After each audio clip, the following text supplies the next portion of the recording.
પહેલાથી હિન્દી હતી આપકો? બનાસકાંઠામાં 5 વર્ષની દીકરીએ કરી છે પુનર્જન્મની વાતો. શું છે તેની પાછળની હકીકત, આવો જાણીએ. સામાન્ય રીતે પુનર્જન્મની ઘટનાઓ આપણને ફિલ્મોમાં જ જોવા મળતી હોય છે, જેમાં પુનર્જન્મની કેટલીક ઘટનાઓ વર્ણવવામાં આવતી હોય છે. પરંતુ હાલમાં જ સાબરકાંઠા જિલ્લાના પાલનપુર તાલુકાના ખસા ગામે એક ગરીબ શ્રમિક પરિવારની બાળકી સ્કૂલે ગયા વગર જ હિન્દીમાં વાત કરી રહી છે અને પોતે અગાઉ અંજારના ધાબાની છત પડતા મૃત્યુ પામી હતી. માતા પિતાની વિશેની તમામ માહિતી આપી રહી છે, જેના પગલે આ બાળકીના પરિવાર સહિત ગ્રામજનો પણ અચંબામાં મુકાયા છે. શું છે સમગ્ર હકીકત, આવો વિસ્તારપૂર્વક જાણીએ. બનાસકાંઠા જિલ્લાના પાલનપુર તાલુકાના ખસા ગામે પૂર્વ સરપંચ વાલજીભાઈ પટેલના ખેતરમાં ભાગ્યા તરીકે કામ કરતા ગામના જતાજી શંકરજી ઠાકોર, કે જેમની ઉંમર 40 વર્ષ છે અને તેઓ વર્ષોથી ખેતીના કામ સાથે સંકળાયેલા છે. જેતાજી ઠાકોર અને તેમની પત્ની ગીતાબેન બંને અભણ છે અને તેમના પરિવારમાં 3 સંતાનો છે, જેમાં એક દીકરો પારજી, તેની ઉંમર 9 વર્ષ અને 2 દીકરીઓ છે, જેમાં એક દીકરી આરતી 7 વર્ષની અને સૌથી નાની દીકરી 5 વર્ષની છે, કે જેનું નામ દક્ષા છે. જેતાજી ઠાકોરે આ અંગે જણાવ્યું હતું કે સૌથી નાની દીકરી દક્ષા 2 વર્ષની હતી ત્યારથી હિન્દીમાં બોલવા લાગી હતી. તેમના પરિવારમાં કોઈ ભણ્યા નથી અને કંઈ પણ જોઈએ તો તે હિન્દીમાં જ બોલતી હતી, જેમ કે પાણી જોઈએ તો મુझे પાણી દે દેના. તેની માતા અભણ હોય તેને કંઈ ગતાગમ પડતી ન હતી. આ ઉપરાંત પરિવારમાં પણ તે હિન્દી બોલતી હોય દક્ષા લવારા કરે છે તેમ કહી કોઈએ તરફ ધ્યાન આપ્યું ન હતું. જેમ જેમ તે મોટી થવા લાગી તેમ તેનું હિન્દી પાવરફુલ થવા લાગ્યું અને બાદમાં દક્ષાના પિતા જતાજી ઠાકોરે તેને જ્યારે પૂછ્યું ત્યારે તે કહેતી કે મારો જન્મ અંજારમાં થયો છે અને ભૂકંપ થયો ત્યારે ધાબાનો સ્લેબ પડતા હું મૃત્યુ પામી હતી. મારા પિતા ફેક્ટરીમાં કેક બનાવે છે અને મારું ઘર ધાબાવાળું હતું, પરંતુ તેનું નામ પૂછતા તેને યાદ નથી એમ જણાવી રહી છે. અહીંયા તેનો બીજો જન્મ થયો છે. દક્ષાના પિતાએ જણાવ્યું છે કે આ મારી દીકરીમાં કોઈ કુદરતી શક્તિ છે કે પછી તેના પાછળના જન્મનું કંઈક યાદ છે એ હવે ભગવાન જ જાણે, પરંતુ મારા ઘરે આટલી હોશિયાર દીકરીનો જન્મ થયો છે, જેથી મારા પરિવારમાં ખૂબ જ ખુશી છે. પાલનપુર ગામના ખસા ગામે ગરીબ શ્રમિક ઠાકોર પરિવારની 5 વર્ષની દીકરીની દક્ષા ઠાકોર, કે જે પુનર્જન્મની વાત કરે છે, તે બાબતે જ્યારે અમારી ટીમે કચ્છના મુખ્ય મથક ભુજમાં સ્મૃતિવન મેમોરિયલ ભૂકંપ પીડિતોને સમર્પિત એક સ્મારક ઉદ્યાન અને સંગ્રહાલય બનાવવામાં આવ્યું છે, જ્યાં 2001ના ભયાનક ભૂકંપમાં સમર્પિત 13,000 પીડિતોના નામોની યાદી બનાવવામાં આવી છે. આ સ્મૃતિવનમાં કામ કરતા ભરતભાઈ સીજુ પાસે ભુજ અને અંજારના નામની યાદીમાં તપાસ કરતા પિંજલ નામની કોઈ વ્યક્તિનું નામ અહીં નોંધાયેલું નથી તેમ જણાવ્યું હતું. તેમજ અંજારમાં 2001 ભૂકંપના પીડિતોની યાદીમાં વીર બાળક સ્મારક બનાવવામાં આવેલું છે, જ્યાં પરેડમાં નીકળેલા 185 વિદ્યાર્થીઓ અને શિક્ષકો ભૂકંપમાં મૃત્યુ પામ્યા હતા તેમની ફોટા સાથેની યાદી દર્શાવવામાં આવેલી છે, જેમાં પણ અંજારના 185 વિદ્યાર્થીનીઓમાં પિંજલ નામની કોઈ વિદ્યાર્થીની યાદી મળી નથી. તેમજ ગામની દક્ષા ઠાકોર નામની જે બાળકી એ પહેલાં તેના પિતાના કેકના કામ વિશે જણાવ્યું હતું, તે વિશે પણ અંજારમાં તપાસ કરવામાં આવી તો તે સમયે અંજારમાં એક જ બેકરી હોવાનું જાણવા મળ્યું છે અને ત્યાંથી પણ તપાસ કરતા આવી કોઈ વ્યક્તિ મળી ન હોવાની વાતની જાણ થઈ છે. પરંતુ ખસા ગામની આ 5 વર્ષની નાની દીકરી જે પુનર્જન્મની વાતો કરી રહી છે, તે બાબતે અમારી ટીમે તપાસ કરી ત્યારે અંજારમાં આવી કોઈ નામની દીકરી નથી અને તેનું ભૂકંપમાં મોત પણ નથી થયું. આ અંગે સાયકોલોજિસ્ટ શું કહે છે તે વિશે એક નજર મારી. દક્ષા નામની દીકરી જે પોતાના પુનર્જન્મની વાતો કરી રહી છે તે અત્યારે ચર્ચાનો વિષય છે, પરંતુ દીકરી તમામ વાતોને લઈ બરોડાના સાયકોલોજિસ્ટ ડૉક્ટર પૂર્વી ભીમાણી સાથે જ્યારે અમારી ટીમે પૂછપરછ કરી ત્યારે તેઓએ જણાવ્યું હતું કે આજકાલ પુનર્જન્મની વાતો ખૂબ જ ચર્ચામાં રહેતી હોય છે, પરંતુ પૂર્વજન્મ અને માનસિક બીમારી વચ્ચે ખૂબ જ નાની ભેદરેખા છે, જેમાં આપણે સાવધાની અને સમજ કેળવવાની ખૂબ જ જરૂર છે. પરંતુ પૂર્વજન્મ એટલે કે આકસ્મિક મૃત્યુના કારણે નવો જન્મ હોય છે, જેમાં અનેક લોકો ગયા જન્મનું યાદ આવે છે અને તે વિશે વાત કરતા હોય છે. તેમજ અનેક લોકોમાં સિઝોફ્રેનિયા નામના રોગમાં પણ અનેકવાર લોકોની ભ્રમણાઓ થવી અને ન વસ્તુ હોય તેને કલ્પના શક્તિ દ્વારા યાદ રાખવી, અથવા તો તેને બનાવી તે વિશે વાતો કરવી એમ કરતા હોય છે, પરંતુ આ બંને વસ્તુઓ જુદી છે, ખૂબ જ નજીક છે. સાયકોલોજિસ્ટ ડૉક્ટર પૂર્વી ભીમાણીએ જણાવ્યું હતું કે પુનર્જન્મ હોય છે, તેના ઘણા બધા એવિડન્સ પણ છે અને એ લોકો તેના વિશે વાત કરે છે અને ગયા જન્મના પરિવાર સાથે મુલાકાત પણ કરતા હોય.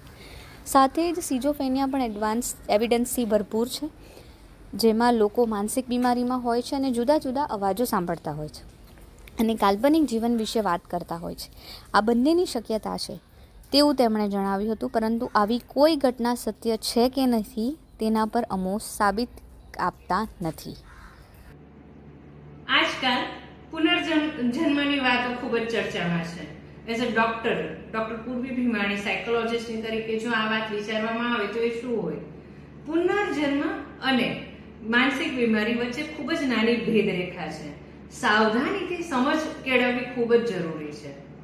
પુનર્જન્મ એટલે અકસ્માતિક મૃત્યુના કારણે જે નવો જન્મ થયો છે એમાં ગયા મૃત્યુ પહેલાના જીવન વિશેની વાત. અને સિઝોફ્રેનિયા નામના એક રોગમાં ભ્રમણાઓ થવી અને ન વસ્તુઓ હોય એને પણ કલ્પના શક્તિ દ્વારા યાદ કરવી અથવા તો બનાવવી અને એની વિશેની વાત કરવી. તો બંને વસ્તુ જુદી છે પણ ખૂબ જ નજીક છે. પુનર્જન્મ હોય છે અને એના ઘણા બધા એવિડન્સ છે કે લોકો એ વિશે વાત કરે છે અને એ સાચા આગલા જન્મના પરિવાર સાથેની મુલાકાત કેળવે છે. સિઝોફ્રેનિયા પણ એવિડન્સથી ભરપૂર છે. એવા લોકો માનસિક બીમારીમાં હોય છે, એને જુદા જુદા અવાજો સંભળાતા હોય છે અને કાલ્પનિક જીવન વિશે વાત કરતા હોય છે. તો બંનેની શક્યતા રહેલી છે, સમજ આપણે કેળવવાની છે. ધન્યવાદ. ओके बेटा, क्या नाम? मेरा नाम तो अभी तक शाहिद है। और पहले तू कहाँ थी? पहले अंजार में थी। अंजार में क्या नाम था तेरा? अंजार में पिंजल नाम था। पिंजल नाम था। तब वहाँ तुम क्या करती? वहाँ वहाँ खेलते, केक बनाते। ठीक है। मम्मी पापा क्या करते थे? वो तो नहीं पता। उधर क्या नौकरी करते थे मम्मी पापा? पापा तो ऐसे नौकरी करते थे, केक बनाने की। केक बनाने की। और क्या हुआ था तेरे साथ उधर? वहाँ मैं मर गई थी। कैसे मरी थी? मेरे ऊपर एक बड़ा सा ढाबा गिरा था। ढाबा कैसे गिरा था? धरती गम हुआ था। धरती कब हुआ था?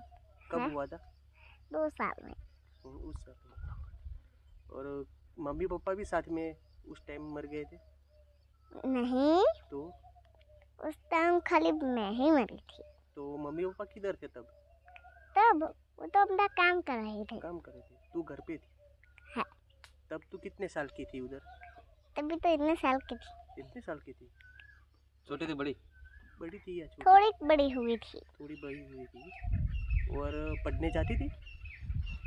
हाँ, बाल मंदिर में जाती। बाल मंदिर में जाती थी। सही सही। और क्या बोलता हूँ, उधर तेरा मम्मी पापा का नाम क्या था? वो नहीं पता। नहीं पता।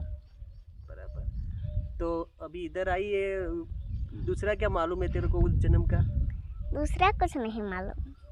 कुछ तो मालूम होगा ना, तू कैसे घूमती थी, किधर खेलती थी उधर?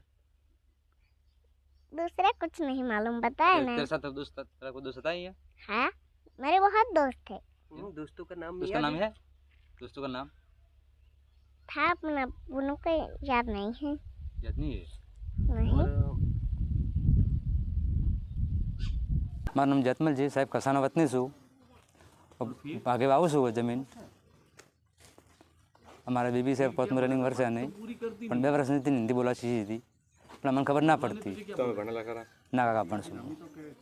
તમારી પત્ની ભણેલી? ના, એ બી ભણશે.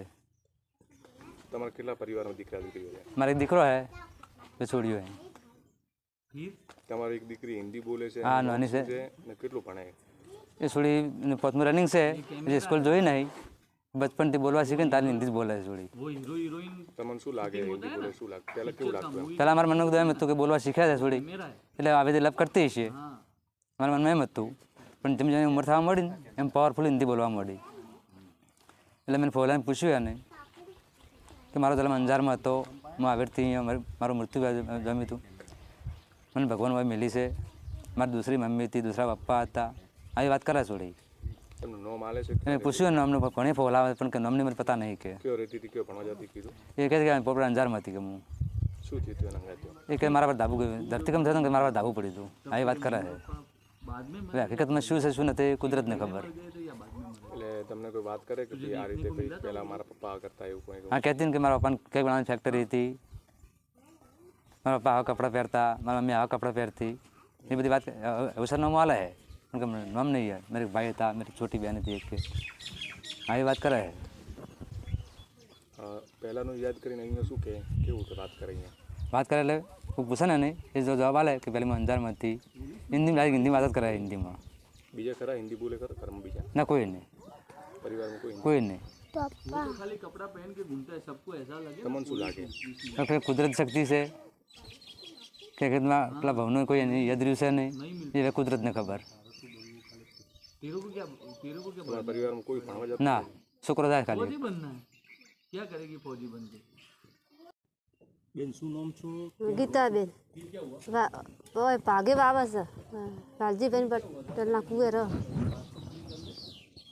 તમારું નામ શું આપ્યું ગીતાબેન શું રહો તમે ઓય વાલજીભાઈ કુએ ગામનું નામ શું ખસ્સા શું કરો છો અહીંયા ઓય ભાગે વાવે બે વીઘા વાવે ને રહો તમારા પરિવારમાં કેટલા દીકરા દીકરી બે છોડીઓ અને એક છોકરો ત્રણ તમારી નાની છોકરી હિન્દી બોલે છે હા એ હિન્દી બોલે ઉંમર છે એને સાડા 4 વર્ષે હિન્દી બોલતે શીખી કોઈને ખબર નથી કરવા એ છોકરાને નહોતું હિન્દી આવડતું કે અમને બે જણાને હિન્દી નહોતું આવડતું એને બોલતે હવે એ હાસ્ય છે ને કોઈ કુદરતી એને હતું ભગવાનના ઘરનું કોઈ એને કુદરતી બોલવરાવે છે હાસ્ય બોલતે શીખી ભણવા જાય ખરી ના ચોય નિહારે કે ચોય નહીં લઈ જજે બિહારી નહીં ના ભણ અમારો ઘરવાળો ભણ તો શું વાતો કરે એ વાતો કરે હું કોઈ સમજતી ના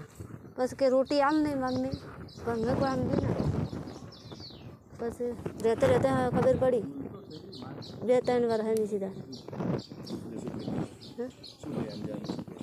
અંજારમાં કે મારે પહેલી કે હું અંજાર હતી અને કે ધરતીકંપ શું કે હું ડટાઈ ગઈ હતી મકાન માર માથે પડી હતું હું ભણવા દાદી કે મારું નામ કિંજલ હતું પછી કીધું આખું નામ બતાવે તો કોઈ ખબર પડે પણ પછી કોઈ પેલું એને આખું નામ બતાવ્યું ના મા બાપને ના એ પછી મારા જોડે ના બોલતી પછી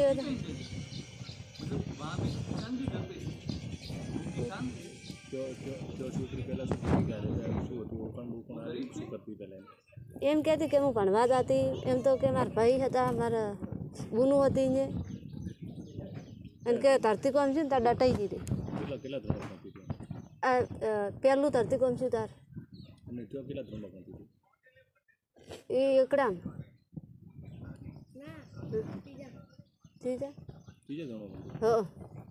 ત્રીજામ કે ભણતી હતી